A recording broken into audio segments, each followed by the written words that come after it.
کہانی ایک مغرور اور ظالم بادشاہ مراد علی کی ہے جو اپنے گاؤں کے لوگوں پر ظلم کرتا تھا۔ اس کے پاس بے پناہ دولت، طاقت اور زمینیں تھیں، مگر اس کا دل سخت اور بے رحم تھا۔ گاؤں کے لوگ اس کے ظلم سے تنگ تھے، مگر کوئی اس کے خلاف بولنے کی ہمت نہیں کرتا تھا۔ جو کوئی بھی اس کے خلاف آواز اٹھاتا وہ یا تو غائب ہو جاتا یا اسے اتنی سخت سزا دی جاتی کہ لوگ اس سے ڈر کر چپ کر جاتے۔ مراد علی کو اپنے پیسے اور طاقت پر بہت غرور تھا۔ وہ سمجھتا تھا کہ دنیا میں کوئی بھی اسے نہیں ہرا سکتا۔ وہ غریبوں کی زمینیں زبردستی ہتھیا لیتا، ان کے گھروں کو گرا دیتا اور ان پر طرح طرح کے ٹیکس لگا دیتا تاکہ وہ ہمیشہ اس کے محتاج رہیں۔ گاؤں میں ایک نیک دل شخص حاجی رحمت رہتا تھا۔ وہ سب کی مدد کرتا اور لوگوں کو صبر اور سکون تک کی تخلیق کرتا۔ وہ ہمیشہ کہتا کہ اللہ کی لاٹھی بے آواز ہے، مگر جب چلتی ہے تو سب کچھ بدل کر رکھ دیتی ہے۔ ظلم کی عمر زیادہ نہیں ہوتی، بس انتظار کرو، اللہ سب دیکھ رہا ہے۔ حاجی رحمت کی باتیں بہت لوگوں کے دلوں پر لگتی، مگر مراد علی کو کسی کی باتوں سے فرق نہیں پڑتا تھا۔ وہ اپنے غرور میں شکست تھا اور اپنے آپ کو ناقابل شکست سمجھتا تھا۔ ایک دن مراد علی نے گاؤں کے ایک غریب کسان رحمت علی کی زمین زبردستی ہتھیانے کی کوشش کی۔ رحمت علی ایک ایماندار اور محنتی آدمی تھا جو اپنی بیوی اور بچوں کے ساتھ سکون سے زندگی گزار رہا تھا، مگر جب مراد علی نے اس کی زمین پر قبضہ کرنا چاہا تو وہ بے بسی میں حاجی رحمت کے پاس فیصلہ کروانے گیا۔ حاجی رحمت نے اسے تسلی دی اور کہا، بیٹا، ظلم کبھی ہمیشہ نہیں چلتا۔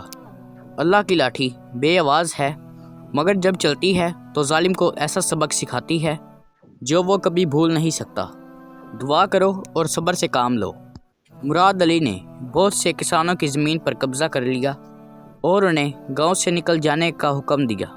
غریب کسان نے بے بسی کی آنسو کھائے اور اپنی بیوی بچوں سمیت گاؤں چھوڑ کر چلا گیا۔ کچھ دن بعد اچانک گاؤں میں ایک خوفناک واقعہ پیش آیا۔ مراد علی سخت بیمار پڑ گیا۔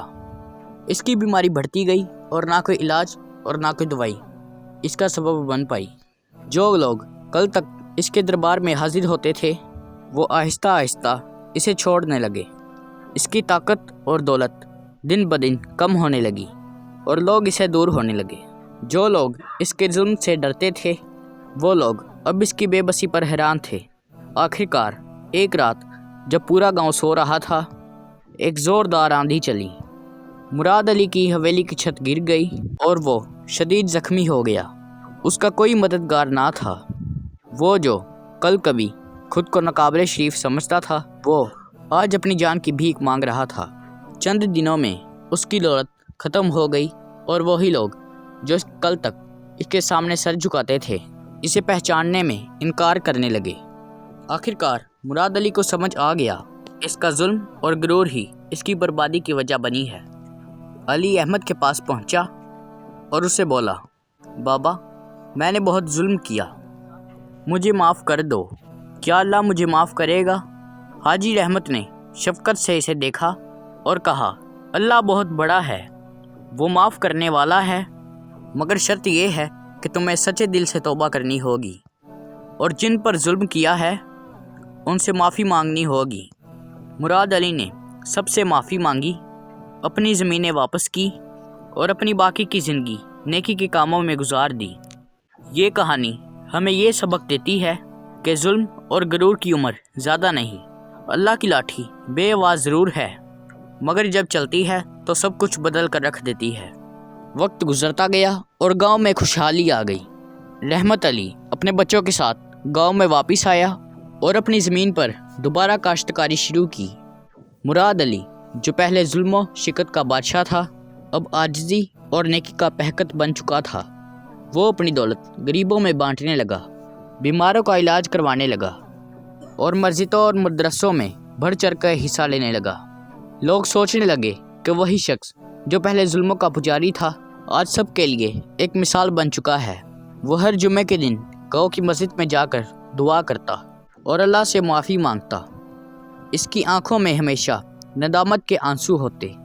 حاجی رحمت اس کی تبدیلی پر خوش تھے اور کہتے، اللہ جب چاہے کسی کا بھی دل بدل سکتا ہے۔ غرور اور ظلم کی کوئی جگہ نہیں، مگر سچی توبہ کرنے کے لیے اللہ کے دروازے ہمیشہ کھلے رہتے ہیں۔ یہ واقعہ گاؤں کے بچوں کو بطور نصیحت سنانے جانے لگا۔ ہر کوئی جانتا تھا کہ اللہ کی لاٹھی بے آواز ضرور ہے، لیکن جب وہ چلتی ہے تو بڑے بڑے بادشاہوں اور جگیرداروں کا گھر ہلا کر رکھ دیتی ہے۔ مراد علی کی کہانی ایک یادگار سبق بن گئی جو نسلوں تک گاؤں میں سنائی جانے لگی، تاکہ لوگ ہمیشہ یاد رکھیں کہ انصاف اور نیکی کا راستہ ہی اصل کامیابی ہے۔ اس واقعے کے بعد گاؤں میں انصاف کا نظریہ بدلنے لگا۔ حاجی رحمت کی دعائیں رنگ لائی اور لوگ زیادہ رحم دل اور ایماندار بننے لگے۔ نیکی اور سچائی کی روشنی ہر طرف پھیلنے لگی۔ حاجی رحمت کی وفات کے بعد بھی لوگ ان کی تعلیمات کو یاد رکھتے اور ان پر عمل کرنے کی کوشش کرتے۔ آپ نے اس کہانی میں کیا سیکھا ہمیں ضرور کمنٹ میں بتائیں، اور آپ کو ہماری ویڈیو اچھی لگی تو ہماری ویڈیو کو لائک کریں اور ہمارے چینل اردو اسٹوری کو ضرور سبسکرائب کریں، اور بیل آئکن کو دبانا مت بھولیے گا تاکہ ہر آنے والی ویڈیو آپ تک ضرور پہنچے۔